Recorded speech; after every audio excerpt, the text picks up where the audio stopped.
أعوذ بالله من الشيطان الرجيم بسم الله الرحمن الرحيم ومن يرتد منكم عن دينه فيمت وهو كافر فأولئك حبطت أعمالهم في الدنيا والآخرة وأولئك أصحاب النار هم فيها خالدون. ബഹുമാന്യരായ സഹോദരങ്ങളെ, സത്യവിശ്വാസികൾ, അല്ലാഹു സുബ്ഹാനഹു വ തആല നമ്മിൽ സംഭവിച്ച എല്ലാ ചെറുതും വലുതുമായ തെറ്റുകുറ്റങ്ങളും പുറത്തു മാപ്പാക്കി തരുമാറാകട്ടെ. ശേഷിക്കുന്ന ജീവിതത്തിൽ അല്ലാഹുവിനെ തഖ്വ ചെയ്ത് ജീവിക്കാനും അവസാനം മുഅ്മിനായി മരിക്കാനും അല്ലാഹു നമ്മെ അനുഗ്രഹിക്കുമാറാകട്ടെ. നമുക്കും നമ്മിൽ നിന്ന് മൺമറഞ്ഞു പോയ എല്ലാവർക്കും അല്ലാഹു സ്വർഗം നൽകി അനുഗ്രഹിക്കുമാറാകട്ടെ. രോഗികൾക്ക് അല്ലാഹു പരിപൂർണമായ ശിഫ നൽകുമാറാകട്ടെ. ലോകത്ത് പ്രയാസപ്പെടുന്ന ഫലസ്തീനുകളടക്കമുള്ള മുഴുവൻ മനുഷ്യർക്കും അല്ലാഹു ആശ്വാസവും സമാധാനവും നൽകുമാറാകട്ടെ. ബഹുമാനികളെ, അബ്ദുല്ലാഹിബ്നു സഅദ് ഇബ്നു അബീ സർഹ് എന്ന് പറയുന്നൊരു സഹാബി നബി സല്ലല്ലാഹു അലൈഹി വസല്ലമയുടെ സഹാബാക്കളുടെ കൂട്ടത്തിൽ ജീവിതത്തിൽ 5 ഘട്ടങ്ങൾ നേരിടേണ്ടി വന്ന വളരെ അപൂർവമായൊരു സഹാബിയാണ്. അദ്ദേഹം ആദ്യം മുശ്രിക്കായിരുന്നു. മക്കയിൽ വെച്ച് മുശ്രിക്കായിരുന്ന മനുഷ്യൻ പരിശുദ്ധമായ ദീനുൽ ഇസ്ലാം സ്വീകരിച്ചു, ഇസ്ലാമിലേക്ക് കടന്നു വന്നു. അദ്ദേഹം ഹിജ്റ ചെയ്ത് മദീനയിലെത്തിയപ്പോ അദ്ദേഹത്തിന്റെ കഴിവ് കണ്ട് നബി സല്ലല്ലാഹു അലൈഹി വസല്ലം വഹി എഴുതാന്റെ ജോലി ഏൽപ്പിച്ചു. ജിബ്രീൽ അലൈഹിസ്സലാം വഹിയുമായി വന്നിറങ്ങുമ്പോൾ അത് നബി സല്ലല്ലാഹു അലൈഹി വസല്ലം ഇദ്ദേഹം അടക്കമുള്ള എഴുത്തുകാർക്ക് പറഞ്ഞു കൊടുക്കുകയും അവരത് തോലിലും കല്ലിലുമൊക്കെ ആയിട്ട് എഴുതി സൂക്ഷിക്കുന്ന പതിവാണ് ഉണ്ടായിരുന്നത്. അപ്പൊ ഈ മഹത്തായ ജോലി അദ്ദേഹം ഏറ്റെടുക്കുകയും അദ്ദേഹത്തെ നബി സല്ലല്ലാഹു അലൈഹി വസല്ലം ഏൽപ്പിക്കുകയും ചെയ്തു. ആ ദൗത്യം അദ്ദേഹം തുടർന്നുകൊണ്ടിരിക്കെ അദ്ദേഹത്തെ പിശാച് കുറച്ച് വസ്വാസാക്കി. ഖുർആനിൽ അദ്ദേഹത്തിന് സംശയമുണ്ടായി. അദ്ദേഹം പറഞ്ഞു ഒരിക്കൽ, ലഇൻകാന സ്വാദിഖൻ ലഖദ് ഊഹിയ ഇലയ്യ കമാ യൂഹിയ ഇലൈഹി. മുഹമ്മദ് ഈ പറയുന്ന ഖുർആൻ ശരിയാണെങ്കിൽ മുഹമ്മദിന് ഇറങ്ങും പോലെ വഹി എനിക്ക് ഇറങ്ങുന്നുണ്ട്. ഇനി മുഹമ്മദ് പറയുന്നത് കള്ളമാണെങ്കിൽ മുഹമ്മദ് പറയും പോലെ കള്ളം പറയാൻ എനിക്കും അറിയാം. ഇങ്ങനെ പറഞ്ഞ അദ്ദേഹം മുർത്തദ്ദായി. ഖുർആനിൽ സംശയം ജനിക്ക് ആ വലിയ ജോലി ഏറ്റെടുത്ത മനുഷ്യൻ ഇസ്ലാമിൽ നിന്ന് പുറത്തുപോയി മുർത്തദ്ദായി. അദ്ദേഹം മക്കയിലേക്ക് തിരിച്ചു വന്ന് മക്കയിലെ മുശ്രിക്കുകളോടൊപ്പം ചേർന്ന് ഇസ്ലാമിന്റെ ശത്രുവായി മാറി. ഹിജ്റ 8-ാം വർഷം നബി സല്ലല്ലാഹു അലൈഹി വസല്ലം മക്കം ഫതഹിന് വേണ്ടി വന്നപ്പോ മക്കം ഫതഹിന്റെ ദിവസം പ്രവാചകൻ പൊതുമാപ്പ് പ്രഖ്യാപിച്ചു. എല്ലാവർക്കും മാപ്പ് കൊടുത്തു. പക്ഷെ കുറച്ച് ആളുകളെ അല്ലാഹു അതിന്റെ റസൂൽ അതിൽ നിന്ന് മാറ്റി നിർത്തി. വലിയ ക്രിമിനലുകളായ ചില ആളുകൾക്ക് മാപ്പ് കൊടുത്തില്ല. ഒലൗകാനു മുതഅല്ലിഖീന ബി അസ്താരിൽ കഅബ. ഞാൻ ഈ പറയുന്ന ആളുകൾ കഅബയുടെ കില്ല പിടിച്ചെങ്കിൽ പോലും അവരെ നിങ്ങൾ വെറുതെ വിടരുത്, കൊല്ലണമെന്ന് നബി സല്ലല്ലാഹു അലൈഹി വസല്ലം കൽപ്പിച്ചു. വഹ്ഷിയെ പോലെ, അബൂജഹലിന്റെ മകൻ ഇക്രീമയെ പോലെ അതിൽപ്പെട്ട ഒരാളായിരുന്നു ഈ അബൂസർഹ എന്ന് പറയുന്ന മുർത്തദ്ദായ മനുഷ്യൻ. വിവരമറിഞ്ഞ അദ്ദേഹം തന്റെ മുലകുടി ബന്ധത്തിലൂടെയുള്ള സഹോദരനായ ഉസ്മാൻ ബിൻ അഫ്ഫാൻ റളിയല്ലാഹു അൻഹുവിനെയും കൂട്ടി നബി സല്ലല്ലാഹു അലൈഹി വസല്ലം വന്നു. ഉസ്മാൻ റളിയല്ലാഹു അൻഹു നബിയോട് പറഞ്ഞു, നബി, അബൂസർഹ് മുസ്ലിമാകാൻ തയ്യാറാണ്, മാപ്പ് കൊടുക്കണം, അദ്ദേഹത്തിന്റെ ബൈഅത്ത് സ്വീകരിക്കണം. പക്ഷെ നബി സല്ലല്ലാഹു അലൈഹി വസല്ലം മിണ്ടിയില്ല. നബി മൗനം പാലിച്ചു. ഉസ്മാൻ റളിയല്ലാഹു അൻഹു പല പ്രാവശ്യം ആവർത്തിച്ചു പറഞ്ഞു. അവസാനം നബി സല്ലല്ലാഹു അലൈഹി വസല്ലം പറഞ്ഞു, നഅം, ശരി. അവര് പോയി. ഉസ്മാനും അബൂസർഹും പോയി കഴിഞ്ഞപ്പോ റസൂൽ സല്ലല്ലാഹു അലൈഹി വസല്ലം ഈ സഹാബാക്കളോട് ചോദിച്ചു, ഞാൻ എന്തിനാ ഇത്രയും നേരം മൗനം പാലിച്ചത് നിങ്ങൾക്കറിയുമോ? സുംതു, ഞാൻ മൗനം പാലിച്ചത് നിങ്ങളിൽ ഒരാരെങ്കിലും എഴുന്നേറ്റ് വന്നിട്ട് അവന്റെ തലവെട്ടട്ടെ എന്ന് വിചാരിച്ചിട്ടാണ്. അബൂസർഹിനെ കൊല്ലട്ടെ എന്ന് വിചാരിച്ചിട്ടാണ് ഞാൻ മൗനം പാലിച്ചത്. പക്ഷെ നിങ്ങൾ ആരും എഴുന്നേൽക്കുന്നില്ല എന്ന് മനസ്സിലായപ്പോഴാണ് ഞാൻ അവനോട് ഞാമെന്ന് പറഞ്ഞത്. ഒരു സഹാബി ചോദിക്കുന്നുണ്ട്, നബി, അങ്ങൊന്ന് കണ്ണുകൊണ്ട് കാണിച്ചിരുന്നെങ്കിൽ ഞാൻ അവനെ തട്ടിക്കളഞ്ഞല്ലോ. വിശ്വാസം പറഞ്ഞു, അമ്പിയാക്കന്മാർക്ക് അങ്ങനെ കണ്ണുകൊണ്ട് ആംഗ്യം കാണിച്ച് ഒരാളെ വഞ്ചിക്കാൻ കഴിയില്ല. ഈ സഹാബി ഇസ്ലാമിലേക്ക് വരികയാണ്. മുർത്തദ് ഇസ്ലാമിലേക്ക് തിരിച്ചു വന്നു. പിൽക്കാലത്ത് അദ്ദേഹം തുല്യതയില്ലാത്ത ഇസ്ലാമിന് വേണ്ടി ചെയ്ത സേവനങ്ങളാണ് പറയാനുള്ളത്. അബൂബക്കർ റളിയല്ലാഹുവിന്റെ കാലത്ത്, ഉമർ റളിയല്ലാഹുവിന്റെ കാലത്ത്, ഉസ്മാൻ റളിയല്ലാഹുവിന്റെ കാലത്തൊക്കെ പരിശുദ്ധ ഇസ്ലാമിന് വേണ്ടി പല പ്രദേശങ്ങളിലും പോയി ധീരധീരം പോരാടി പല നാടുകളും ഇസ്ലാമിന് കീഴിലേക്ക് വന്നതിൽ പ്രധാന പങ്കുവഹിച്ച ഒരാളാണ് അബൂ സർഹ് റളിയല്ലാഹു തആല. ഈജിപ്ത്, ഉമർ റളിയല്ലാഹുവിന്റെ കാലത്ത് ഈജിപ്ത് ഇസ്ലാമിന് കീഴിലേക്ക് വരുന്നു, ഫലസ്തീൻ വരുന്നുണ്ട്, ഇറാഖ് വരുന്നുണ്ട്. ഇതിലെല്ലാം പ്രധാന പങ്ക് ഈ അബൂ സർഹിനുണ്ട്. പിന്നെ ഉസ്മാൻ റളിയല്ലാഹുവിന്റെ കാലത്ത് ഇദ്ദേഹം ഈജിപ്ത്, ടുണീഷ്യ, അൾജീരിയ, മൊറോക്കോ തുടങ്ങിയ പല രാജ്യങ്ങളും പിടിച്ചടക്കുന്നതിൽ നിർണായക പങ്കുവഹിച്ചൊരു സഹാബിയാണ് അബൂ സർഹ് റളിയല്ലാഹു അൻഹു. ഈജിപ്തിൽ 10 വർഷക്കാലം ഗവർണറായി ഇദ്ദേഹം സേവനം അനുഷ്ഠിക്കുകയും ചെയ്തു. അപ്പൊ ജീവിതത്തിന്റെ 5 ഘട്ടങ്ങൾ. ആദ്യം അദ്ദേഹം മുശ്രിക്കാണ്, പിന്നെ അദ്ദേഹം സഹാബിയായി ഖുർആൻ എഴുതുന്ന ജോലി കിട്ടി, പിന്നീട് അദ്ദേഹം മുർത്തദ്ദായി. 4ാം ഘട്ടത്തിൽ അദ്ദേഹം ഇസ്ലാമിന്റെ ധീര പോരാളിയായി മാറി. 5ാം ഘട്ടത്തിൽ അദ്ദേഹം ഈജിപ്തിന്റെ ഭരണാധികാരിയായി മാറി. ഹിജറ 59-ൽ അലി റളിയല്ലാഹുവിന്റെ കാലത്ത് സിഫീൻ യുദ്ധം നടക്കുമ്പോൾ അതിൽ നിന്നൊക്കെ മാറി നിന്ന് വീട്ടിൽ ഒതുങ്ങിക്കൂടി. ഹിജറ 59 ഒരു ദിവസം സുബഹി നമസ്കാരത്തിന് മുമ്പ് മകൻ യഹിയെ വിളിച്ചു ചോദിക്കുന്നുണ്ട്, മോനെ സുബഹിയുടെ സമയമായെന്ന് ചോദിച്ചു. ഇല്ല വാപ്പ, കുറച്ചുകൂടി സമയമുണ്ട്. അദ്ദേഹം അവിടെ ഇരുന്ന് പ്രാർത്ഥിക്കുന്ന ഒരു പ്രാർത്ഥന, പടച്ചോനെ എന്റെ ജീവിതത്തിൽ അവസാന ഇബാദത്ത് ഒരു സുബഹി നമസ്കാരമാക്കണമേ. അന്ന് അദ്ദേഹം സുബഹി നമസ്കരിച്ചു. 2ാമത്തെ സലാം വിട്ടി കഴിഞ്ഞപ്പോൾ അബൂ സർഹ് റളിയല്ലാഹു അൻഹു ഈ ലോകത്തോട് വിട പറഞ്ഞു. മറ്റൊരാളെ ഞാൻ പരിചയപ്പെടുത്താം, മറ്റൊരു സഹാബി. അദ്ദേഹം സഹാബിയായി, ക്രിസ്ത്യാനിയായിരുന്നു, റസൂലിന്റെ അടുക്കൽ വന്ന് മുസ്ലിമായി. അദ്ദേഹത്തെയും റസൂൽ സല്ലല്ലാഹു അലൈഹി വസല്ലം ഈ ഖുർആൻ എഴുതുന്ന ജോലി ഏൽപ്പിച്ചു. കഴിവുള്ള ആളായതുകൊണ്ട് അദ്ദേഹം സൂറത്തുൽ ബഖറ പഠിച്ചു, ആല ഇംറാൻ പഠിച്ചു. അങ്ങനെ ഇരിക്കെ അദ്ദേഹത്തിനും ഈ ഖുർആനിൽ ചില സംശയങ്ങളുണ്ടായി. അദ്ദേഹം മുർത്തദ്ദായി, ക്രിസ്തു മതത്തിലേക്ക് തിരിച്ചുപോയി. ക്രിസ്ത്യാനികളുടെ ഇടയിൽ ചെന്ന് അദ്ദേഹം പറഞ്ഞു വരുത്തി, ഞാൻ എഴുതി കൊടുക്കുന്നതാണ് ഈ മുഹമ്മദ് ഖുർആൻ എന്നൊക്കെ പറഞ്ഞ് പറയണത്. മുഹമ്മദിനൊന്നും എഴുതാനും വായിക്കാനും അറിയില്ല. ക്രിസ്ത്യാനികൾ അദ്ദേഹത്തെ ഇങ്ങനെ പൊക്കി പിടിച്ചുകൊണ്ട് തുടങ്ങും. ഒരാളെ കിട്ടിയില്ല മുസ്ലിങ്ങളിൽ നിന്ന്. ഈ മനുഷ്യനെ റസൂലുള്ളാഹി സ്വല്ലല്ലാഹു അലൈഹി വസല്ലം, ഈ മനുഷ്യൻ ഇങ്ങനെ ഇസ്ലാമിനെതിരായി ഒരുപാട്, റസൂലിനെതിരായി, ഇസ്ലാമിനെതിരായി ഒരുപാട് ആക്ഷേപ വർഷങ്ങൾ നടത്തി. അവസാനം ഇദ്ദേഹം മരണപ്പെട്ടു. ഇദ്ദേഹത്തിന്റെ ആളുകൾ കൊണ്ടുപോയി അദ്ദേഹത്തെ കബറടക്കി. പിറ്റേന്ന് നേരം വെളുത്ത് നോക്കുമ്പോൾ ഈ മുർത്തദ് കബറിന് വെളിയിലാണ്. അവന്റെ ആളുകൾ വന്നു പറഞ്ഞു, ഹാദാ ഫിഅലു മുഹമ്മദിൻ വ അസ്ഹാബി, ഇത് മുഹമ്മദും അവന്റെ ആളുകളും ചെയ്തതാണ്. ഈ കബറിൽ നിന്ന് മയ്യത്ത് മാന്തി വെളിയിലിട്ടത്. അവന്റെ മതം വിട്ടതുകൊണ്ട് അവന്റെ വാശിയാണിത്, ഈ മയ്യത്ത് പുറത്തെടുത്തത്. കുറച്ചുകൂടി ആഴത്തിൽ അവർ കബർ കുഴിച്ച് 2ാം ദിവസവും കുഴിച്ചിട്ടു. 2ാം ദിവസം നേരം വെളുത്തു നോക്കുമ്പോൾ മയ്യത്ത് വെളിയിലാണ്, ശവം വെളിയിൽ കിടക്കുക. അപ്പോഴും അവർ പറഞ്ഞു, ഇത് രാത്രി മുഹമ്മദിന്റെ അനുയായികൾ ചെയ്യുന്നതാണ്, ഈ ശവം തോണ്ടി വെളിയിലിടുന്ന പരിപാടി. കുറച്ചുകൂടി ആഴത്തിൽ കുഴിയെടുത്ത് 3ാം ദിവസവും കുഴിച്ചിട്ടു മുർത്തദിനെ. 4ാം ദിവസവും ഈ ശവം വെളിയിലാണ്. അബൂ തൽഹ റളിയല്ലാഹു അൻഹു പറയുന്നുണ്ട്, ഞാൻ ചെന്ന് നോക്കുമ്പോൾ ഈ ശവം ഇങ്ങനെ വെളിയിൽ കിടപ്പുണ്ട്. ഞാൻ ചോദിച്ചു, എന്താണ് ഈ അവസ്ഥ? ഒരു പറഞ്ഞു, ഞങ്ങൾ 3 ദിവസമായി ആഴത്തിൽ കുഴിച്ചിട്ടു, പക്ഷേ ഇത് അടി കിടക്കുന്നില്ല. ഇനി ഞങ്ങൾ ഇതിന് കുഴിച്ചിടാനുമില്ല. ഭൂമി അവനെ തുപ്പിക്കളഞ്ഞു. ആ മയ്യത്തിനെ, ആ ശവത്തെ സ്വീകരിക്കാൻ ഭൂമി പോലും തയ്യാറായില്ല. സഹോദരങ്ങളെ, റിദ്ദത്ത് വലിയ അപകടമാണ്. പരിശുദ്ധ ഇസ്ലാമിൽ നിന്ന് വെളിയിൽ പോവുക. അവർക്ക് പറയുന്ന പേര് മുർത്തദ് എന്നാണ്. എക്സ് മുസ്ലിം എന്നുള്ളത് അവരുണ്ടാക്കിയൊരു പേരാണ്. ആ പേര് പോലും ഇസ്ലാമിന് അഭിമാനമാണ്. കാരണം ഒരാള് പഴയ സ്ഥാനത്തോട് ചേർത്ത് പറയണമെങ്കിൽ ആ പഴയ സ്ഥാനം ഉന്നതമായിരിക്കണം. എക്സ് എം പി എന്ന് പറയുന്നത് താൻ നിർവഹിച്ചിരുന്ന എം പി എന്ന് പറയുന്ന സ്ഥാനം മഹത്തായതുകൊണ്ടാണ്. ആരും എക്സ് കള്ളനെന്ന് പറയാറില്ല. കളവെല്ലാം നിർത്തി നന്നായി വരുമ്പോ അവരാരും ഞാൻ എക്സ് കള്ളനായിരുന്നു എന്ന് പറയാറില്ല. ആ പേര് പറയാൻ അവർ പോലും ഇഷ്ടപ്പെടാറില്ല. അപ്പോ എക്സ് എന്ന് ചേർത്തുകൊണ്ട് ഇസ്ലാമിനെ അവരുപയോഗിക്കുന്നെങ്കിൽ ഇസ്ലാം മഹത്വമാണെന്ന പേരിലൂടെ തന്നെ മുർത്തദ്ദുകൾ സമ്മതിച്ചു എന്നുള്ളതിന് തെളിവാണ് പേര് പോലും. റിദ്ദത്ത് വലിയ അപകടമാണ്, അതീവ ഗൗരവമാണ്, അതീവ ഗുരുതരമാണ് റിദ്ദത്ത്. ഈ പരിശുദ്ധ ഇസ്ലാം സ്വീകരിക്കാൻ അള്ളാഹു ഒരാൾക്ക് ഭാഗ്യം കൊടുത്തിട്ട് മുസ്ലിമായ കുടുംബത്തിൽ മുസ്ലിമായ ഉമ്മയുടെ മകനായി, വാപ്പയുടെ മകനായി ഒരു മുസ്ലിം തറവാട്ടിൽ ജനിക്കാനുള്ള സൗഭാഗ്യം അള്ളാഹു കൊടുത്തിട്ട് ഈ പരിശുദ്ധ ദീനുൽ ഇസ്ലാം വിട്ടൊരാൾ പുറത്തു പോകുന്നെങ്കിൽ അപകടകരമായ ഒരു വഴിയിലൂടെയാണ് ആ മനുഷ്യൻ സഞ്ചരിച്ചുകൊണ്ടിരിക്കുന്നതെന്ന് തിരിച്ചറിയാം. വളരെ അപകടകരമായ, ഗുരുതരമായ ഒരു വഴിയിലൂടെയാണ് സഞ്ചരിക്കുന്നത്.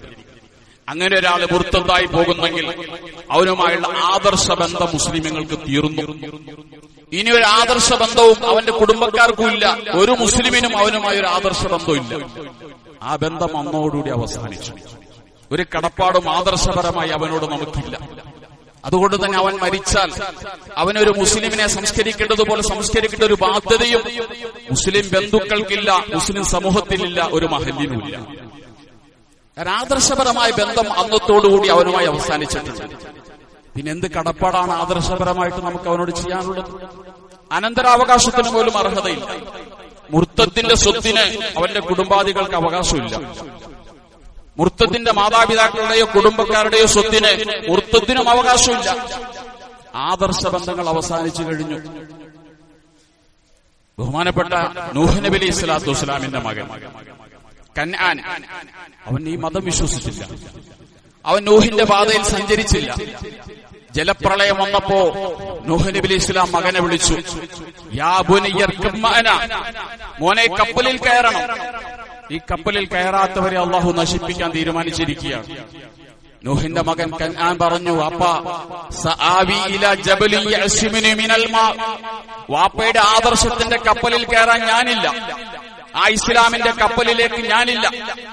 ഏത് ജലപ്രളയം വന്നാലും ഏതെങ്കിലും മലമുകളിൽ കയറി ഞാൻ രക്ഷപ്പെട്ടുകൊള്ളാമെന്ന് പ്രവാചകനായ നൂഹ് നബി അലൈഹി ഇസ്ലാമിന്റെ മകൻ പറഞ്ഞു. ജലപ്രളയം വന്നു. നൂഹിന്റെ മകൻ മുങ്ങി മരിക്കാൻ പോകുക. നൂഹ് നബി അള്ളാഹിനെ വിളിച്ചു, പടച്ചവനെ, ഇന്നബിനി മിൻ അഹ്ലി, എന്റെ കുടുംബത്തെ രക്ഷിക്കാമെന്ന് നീ പറഞ്ഞിട്ടുണ്ടല്ലോ. എന്റെ മകൻ മുങ്ങിച്ചാകാൻ പോവുകയാണ്, അവൻ എന്റെ കുടുംബം. വിശുദ്ധ ഖുർആൻ മറിച്ചു നോക്ക്, വളരെ കൃത്യമായി പടച്ചോൻ പറഞ്ഞൊരു മറുപടി അതിനകത്ത് കാണാൻ കഴിയും. നൂഹേ, നിന്റെ കുടുംബത്തെ രക്ഷിക്കാമെന്നാ ഞാൻ പറഞ്ഞത്. ഈ മുങ്ങിച്ചാകാൻ പോകുന്ന മകൻ നിന്റെ കുടുംബമല്ല. ഇന്നഹു ലൈസ മിൻ അഹ്ലിക, അവൻ നിന്റെ കുടുംബമല്ല. ഇന്നഹു അമലുൻ ഗൈറു സാലിഹ്, അവൻ കുരുത്തം കെട്ടവനാണ്. അവനെ രക്ഷിക്കേണ്ട ബാധ്യത എനിക്കില്ല. ഫലാ തസ്അൽനി മാ ലൈസ ലക ബിഹി ഇൽമുൻ, അതുകൊണ്ട് വിവരക്കേടിനെ എന്നോട് ചോദിക്കരുത്. വേണ്ടാത്ത കാര്യങ്ങൾ എന്നോട് പറയരുത്. അവനെ രക്ഷിക്കാമെന്ന് ഞാൻ ഏറ്റിട്ടില്ല. അവൻ നിന്റെ ആദർശ ബന്ധുവല്ല, നിന്റെ കുടുംബവുമല്ല എന്ന് അല്ലാഹു സുബ്ഹാനഹു വ തആല വളരെ കൃത്യമായി പറഞ്ഞ കാര്യം ഈ വിശുദ്ധ ഖുർആനിലൂടെ നമുക്ക് വായിക്കാൻ കഴിയും. അതുകൊണ്ട് തന്നെ അല്ലാഹു പറയുന്നുണ്ട്, മാ ഖാല ലിന്നബിയ്യി വല്ലദീന ആമനു, നബി തങ്ങൾക്ക് പാടില്ല, വിശ്വാസികൾക്ക് പാടില്ല, അയ്യസ്തഗ്ഫിറൂ ലിൽ മുശ്രിക്കീൻ, ഒരു മുശ്രിക്കിന് വേണ്ടിയും മതം വിട്ട ഒരാൾക്ക് വേണ്ടിയും ഇസ്തിഗ്ഫാർ ചെയ്യാൻ പാടില്ല, മയ്യിത്ത് നിസ്കരിക്കാൻ പാടില്ല. വലാ തുസല്ലി അലാ അഹദിൻ മിൻഹും മാത അബദാ, ഒരിക്കലും ഒരു മുനാഫിഖിന് വേണ്ടി പോലും മയ്യിത്ത് നിസ്കരിക്കാൻ പാടില്ല. മുനാഫിക്കാരാണ്? മുനാഫിക്ക് പുറത്ത് വിശ്വാസം പ്രകടിപ്പിക്കുന്നുണ്ട്, ഉള്ളിൽ വിശ്വാസമില്ല. ഇസ്ലാമിന്റെ നിർണായകമായ ഘട്ടത്തിൽ നിസ്കരിക്കാൻ അവരുണ്ട്, നോമ്പുടിക്കാൻ മുനാഫിക്കുണ്ട്, പള്ളിയിൽ 5 നേരവും മുനാഫിക്ക് വരുന്നുണ്ട്. പക്ഷേ പരിശുദ്ധ ഇസ്ലാമിനെ വിജയിപ്പിക്കാൻ വേണ്ടി യുദ്ധം ചെയ്യേണ്ടി വരുമ്പോ മാറി നിൽക്കുന്നവന്റെ പേരാണ് മുനാഫിക്ക്. ഇവന് വേണ്ടി പോലും മയ്യിത്ത് നിസ്കരിക്കരുതെന്ന് അല്ലാഹു ഖുർആനിലൂടെ പറയുമ്പോ സ്റ്റേജിലും പേജിലും മീഡിയയിലും സോഷ്യൽ മീഡിയയിലും രഹസ്യത്തിലും പരസ്യത്തിലും അള്ളാഹുവിനെ പരിഹസിക്കുന്ന, പരിശുദ്ധ ഇസ്ലാമിനെ പരിഹസിക്കുന്ന, അള്ളാഹുവിന്റെ റസൂലിനെ തെറി വിളിക്കുന്ന ഒരാളുടെ മേൽ മയ്യിത്ത് നിസ്കരിക്കാൻ എന്ത് ബാധ്യതയാണ് ഈ സമുദായത്തിനുള്ളത്? വലാ തുസല്ലി, നിസ്കരിച്ചു പോകരുത്. മാക്കാലലി നബി വല്ലദീന ആമനു മാഹു, നബി ചെയ്യരുത്, ഒരു വിശ്വാസിയും ചെയ്യരുത്, അയ്യസ്തഗ്ഫിറൂ ലിൽ മുശ്രിക്കീൻ, ഒരു മുശ്രിക്കിന് വേണ്ടി ഇസ്തിഗ്ഫാർ ചെയ്യരുത്. മയ്യിത്ത് നിസ്കാരം എന്ന് പറഞ്ഞ ഇസ്തിഗ്ഫാറാണ്. അല്ലാഹുമ്മ ഗ്ഫിർ ലഹു, പടച്ചോനെ മയ്യിത്തിന് പുറത്തു കൊടുക്കണമെന്ന് പറയല, അത് ചെയ്യാൻ പാടില്ല, അത് ചെയ്യരുത്.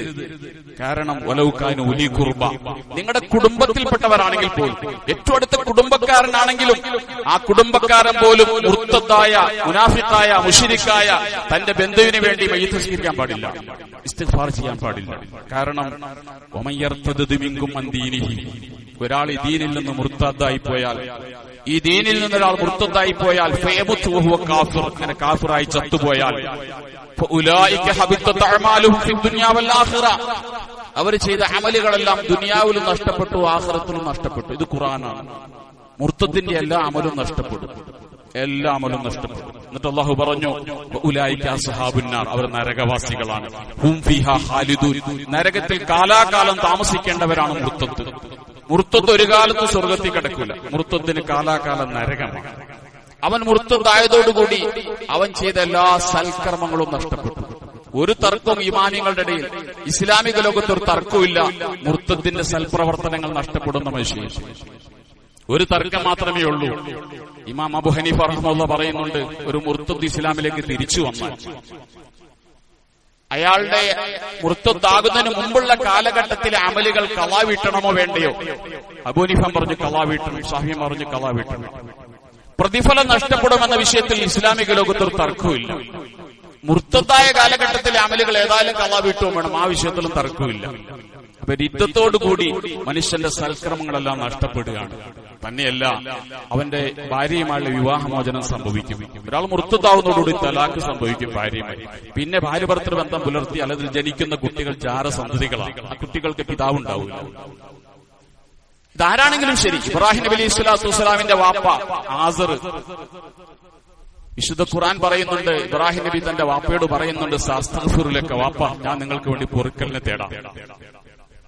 വമാകാന ഇസ്തിഗ്ഫാറു ഇബ്രാഹിം ലി അബീഹി ഇല്ലാ മൗഇദ.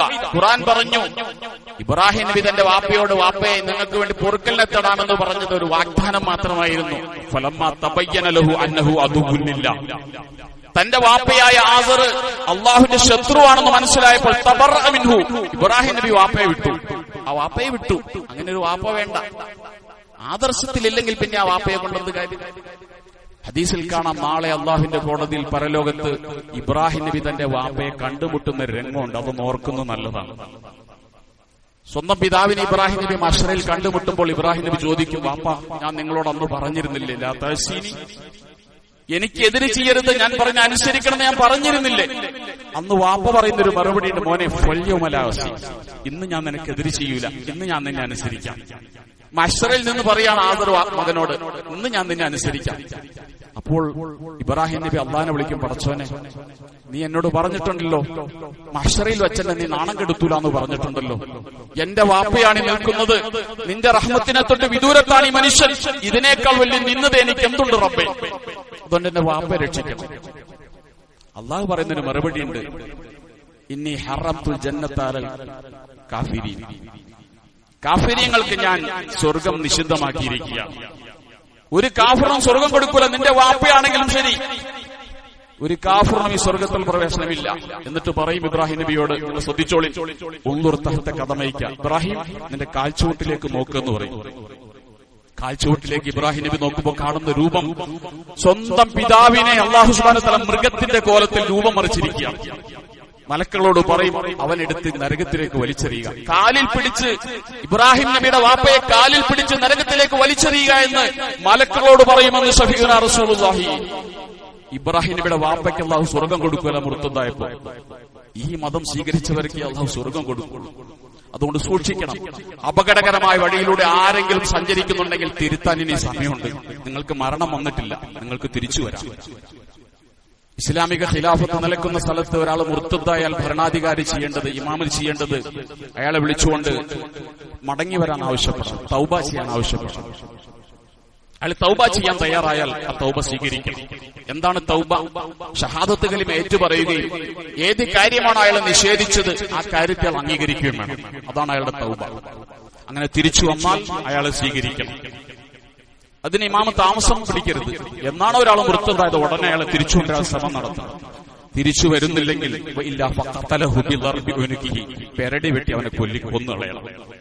ഇസ്ലാമിക ഖിലാഫത്ത് നിലനിൽക്കുന്ന രാജ്യത്ത് മുർത്തദിനെ പെരടി വെട്ടി കൊല്ലപ്പെടണം. കാരണം അത് മുർത്തദായതുകൊണ്ട് മാത്രമല്ല, ഇസ്ലാമിക രാജ്യത്ത് ഒരാൾ മുർത്തദാകുക എന്ന് പറഞ്ഞാൽ രാജ്യദ്രോഹമാണ്. രാജ്യദ്രോഹത്തിന് കൊടുക്കുന്ന ശിക്ഷ കൊലയാണ്. അതിവിടെയല്ല, ഇസ്ലാമിക ഖിലാഫത്തിൽ മാത്രം നടക്കുന്നൊരു കാര്യം മാത്രമാണ്. എന്നിട്ടോ അവന്റെ മേൽ നമസ്കരിക്കാൻ പാടില്ല. മുസ്ലിമീങ്ങൾ ചെയ്യുന്ന ഒന്നും ചെയ്യാൻ പാടില്ല. മുസ്ലിമീങ്ങളുടെ ശ്മശാനങ്ങളിൽ അവരെ കബറടക്കപ്പെടാൻ പാടില്ല. കാരണം മുസ്ലിം ശ്മശാനങ്ങൾ മുസ്ലിമീങ്ങളെ കബറടക്കാൻ വേണ്ടിയുള്ളതാണ്.